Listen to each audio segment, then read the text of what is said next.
ایک سرسبز جنگل میں ڈینو نامی ایک نرم ڈائنوسار رہتا تھا۔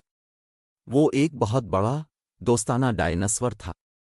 اپنے بہت بڑے سائز کے باوجود وہ اپنی مہربانی اور ایڈونچر سے محبت کے لیے جانا جاتا تھا۔ ایک دھوپ کی صبح جب ڈینو گھاس کا میدان تلاش کر رہا تھا، اس نے میاں نامی ایک چھوٹی بچی کو دریافت کیا جو اپنے خاندان سے دور بھٹک گئی تھی۔ میاں اپنے گول چہرے اور موٹے گالوں کے ساتھ رنگ برنگی تتلی سے کھیل رہی تھی، لیکن وہ کچھ کھوئی ہوئی لگ رہی تھی۔ ڈینو دھیرے دھیرے اس کے قریب آیا۔ ہیلو، اس نے آہستہ سے کہا۔ تم ٹھیک ہو؟ میاں نے بڑی آنکھوں سے دیکھا لیکن جلدی سے ڈینو کی طرف مسکرا دیا۔ میں ٹھیک ہوں، لیکن مجھے نہیں معلوم کہ گھر واپس کیسے جاؤں، اس نے کہا۔ ڈینو نے آہستہ سے سر جھکا لیا۔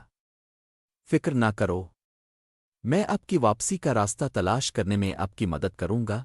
میاں کو بحفاظت اپنی پیٹھ پر بٹھا کر ڈینو روانہ ہوا۔ وہ جنگل میں سے گزرا۔ جب وہ سفر کر رہے تھے، راستے میں ڈینو اور میاں نے کھیل کھیلے۔ ڈینو آہستہ آہستہ آگے بڑھ رہا تھا، میاں سواری سے لطف اندوز ہو سکے۔ تھوڑی دیر بعد وہ جنگل کے کنارے پر پہنچے جہاں میاں کے گھر والے اسے تلاش کر رہے تھے۔ انہوں نے میاں کو ڈینو کی پیٹھ پر دیکھا اور خوشی اور سکون سے بھاگے۔ میاں کے والدین نے ڈینو کی مہربانی کا شکریہ ادا کیا۔ میاں نے ڈینو کو گلے لگایا اور الوداع کہا جب وہ اپنے خاندان میں دوبارہ شامل ہو گئی۔ ڈینو نے اپنے دل میں ایک گرم جوشی محسوس کی، یہ جان کر کہ اس نے ایک نیا دوست بنایا ہے اور کسی ضرورت مند کی مدد کی ہے۔ اس دن سے ڈینو اور میاں اکثر ایک دوسرے سے ملنے جاتے تھے۔